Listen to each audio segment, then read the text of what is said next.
Hey everybody, welcome to Geometry 2, Section 8.2, Part 2. So the second part of special right triangles.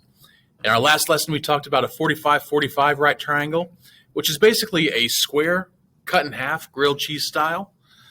So let's talk about a 30-60-90 right triangle. So by the end of this lesson you should be able to find the missing links of a 30-60-90 right triangle. So let's say I have an equilateral triangle. All the sides are the same, all the angles are the same.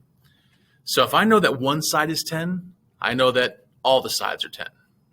And of course, in any equilateral triangle, all the angles are going to be 60 degrees. So what if I took a line, went right down the middle of that triangle and split it in half? So now all of a sudden, that one angle at the top that got split in half, those are now both 30 degrees. And then at the bottom, the 10 that got split in half, those are now 5 degrees. So now that we've split the triangle in half, let's just go ahead and get rid of one half and focus on the other half. This is a 30-60-90 triangle, obviously because of the angles. The one's a 30-degree angle, 60-degree angle, and the other one's a right triangle, or right angle. So take a look at what we have here. We've got three sides. Of course, any right triangle has a hypotenuse, but then we've also got a long leg and a short leg. So when we split that triangle in half, we now have the hypotenuse being 10, and then the short leg is 5. So what's the relation there? How does the hypotenuse relate to the short leg? Well, the short leg is always exactly half as much as the hypotenuse, because it goes back to the idea of splitting that equilateral triangle in half. Or you can flip it around and say that the hypotenuse is always double whatever the short leg is. So if you know that the short leg is 5, you automatically know the hypotenuse is 10. So here's how we can use this in other triangles. In this example, I see that the hypotenuse is 18, and it's asking for the short leg. So I know the short leg is exactly half as much. So I know that x equals 9. Or I could flip it around and say, well, if I know the short leg is 8, then I know the hypotenuse has to be 16. So the beauty of this is once you understand the pattern, you should be able to look at a diagram and just be able to spit out answers real quick. Now we're going to look at a couple things, and because in a 45-45 there was just two things, the leg and the hypotenuse. With the 30-60-90 there's a short leg, a long leg, and a hypotenuse. So there's a little bit more relationship going on than in the other triangle. So I'm going to set up a chart so that way you can tell if I've given this length and I want to find this other length, here's what I do to find it. So according to this chart, if I'm given the short leg and I want the hypotenuse, I just have to multiply by 2. Conversely, if I am given the hypotenuse and I want the short leg, I just divide by 2. Okay? So let's go back to this triangle that we had where the short leg was 5, the hypotenuse was 10. What about that other side that we haven't talked about? That line that went right down the middle? That's our long leg. And so how can we figure out how that long leg is? Well, because it's a right triangle, we can just do some Pythagorean theorem. So 5 squared plus x squared equals 10 squared. Go ahead and square those out. 25 plus x squared equals 100. Subtract the 25 from both sides. And of course, the last thing you do in any time that you use Pythagorean theorem is take the square root. So I get x equals the square root of 75. Do a little bit of jailbreak on that, and I get 5 times the square root of 3. Okay, so let's take that answer, plug it back into the triangle. Now, how does that 5 square root of 3 relate to the other sides we already know? If you're kind of guessing, it's like, well, hey, the short side is 5, and then the long leg is 5 times the square root of 3. Is it just whatever the short leg is times the square root of 3? You're absolutely right. So if you're ever given the short leg and you want the long leg, just multiply by the square root of 3. So in this example, I know that the short leg is 8, and they're asking for the long leg. So I just take 8 times the square root of 3. Final answer, 8 square root of 3. You should also know that the hypotenuse would be 16 at that point. So again, you were just given one side, and you should be able to pop off. Long leg is this, hypotenuse is that. What about this? what if they give you the long leg? How can you get back to the short leg? Well, I know that whatever the short leg is multiplied by the square root of 3 is that long leg. So if I take x times the square root of 3, that will equal 18 square root of 3. Okay, so that's a nice little equation there. If I divide both sides by square root of 3, I just get x equals 18. So what shortcut can we get from that? If we're given the long leg and we want the short leg, all we have to do is just remove that square root of 3. And there we go, x equals 18. So down on our chart here, if I have the long leg and I want the short leg, all I have to do is remove the square root of 3. Seem easy enough? Let's take a look at another example. So here, the long leg is 5 square root of 3.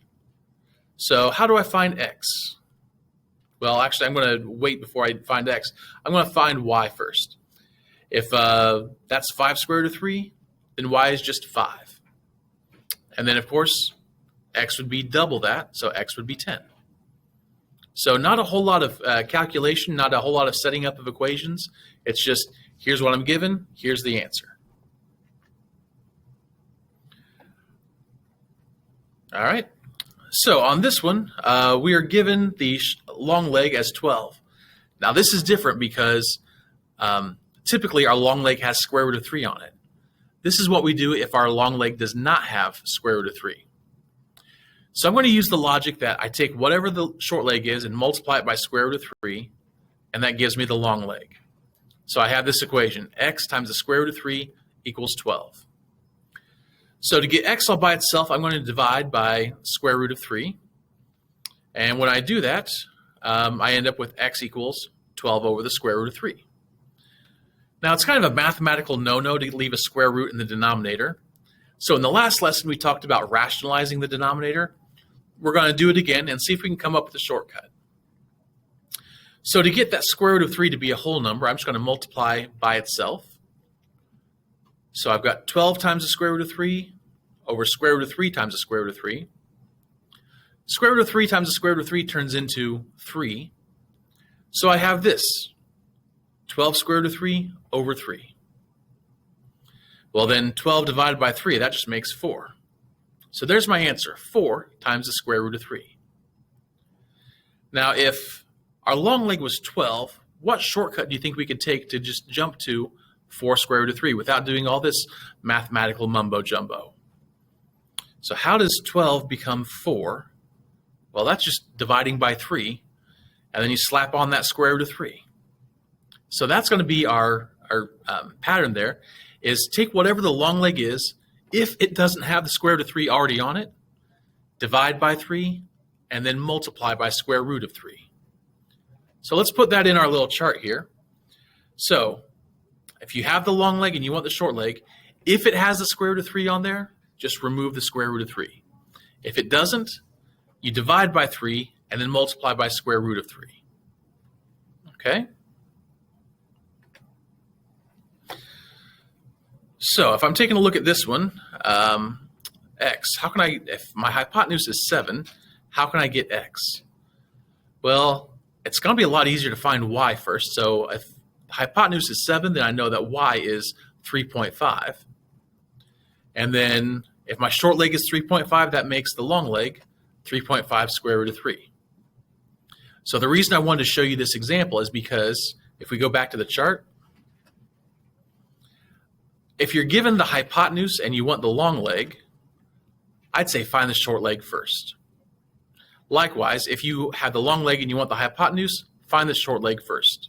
The short leg is the easiest one to start off with. So if you don't have the short leg at first, find the short leg and then find the other side from there.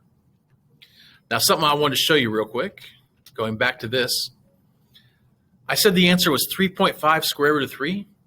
Well, some people don't like to mix decimals with square roots. So 3.5 is just the same as 7 over 2.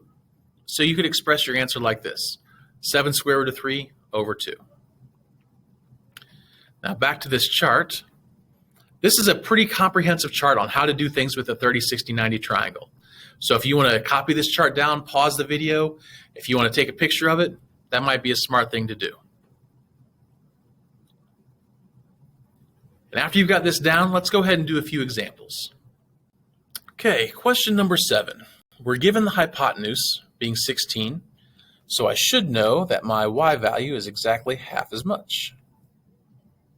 And then my long leg would be 8 square root of 3. Piece of cake. All right, number 8, another easy one.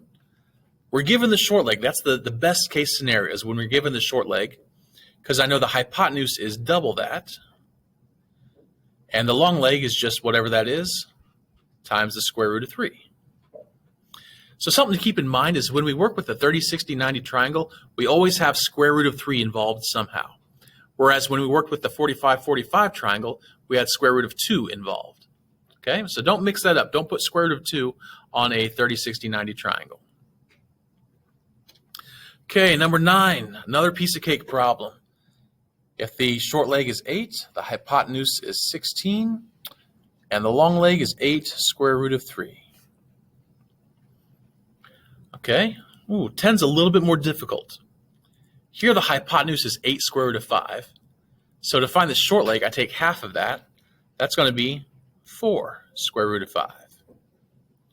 Okay, when you take half or if you double, you don't touch what's underneath the square root. You only affect what's on the outside of the square root. Now to find the long leg, that's going to be 4 square root of 5 times the square root of 3. Now since both 5 and 3 are underneath the square root, those numbers are going to interact. So that'll be 4 square root of 15. A little bit tricky. Number 11. The long leg is 5 square root of 3. So our rule told us to go from the long leg to the short leg. You just remove the square root of 3. And then the hypotenuse is double that. I'm going to skip number 12 because that's the exact same triangle as number 11. All right, let's hit number 14 real quick. So here the long leg is 12. So our shortcut was if the long leg doesn't have the square root of 3, you divide by 3. So I get 4, and then put a square root of 3 on it. And that's my short leg, is 4 square root of 3. Which makes my hypotenuse 8 square root of 3.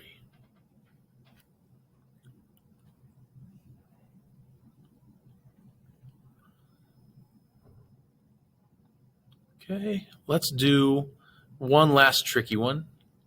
Number 17. If my hypotenuse is 2 square root of 2, cut that in half, and my short leg is square root of 2. And then that times the square root of 3 is going to end up being square root of 6. So that's my long leg. So hopefully you guys are making sense of this and are able to just breeze right through these problems. Okay, if you guys have any questions, please feel free to ask me or email me. I'll be glad to help out in any way that I can. Have a good one, and I'll see you real soon.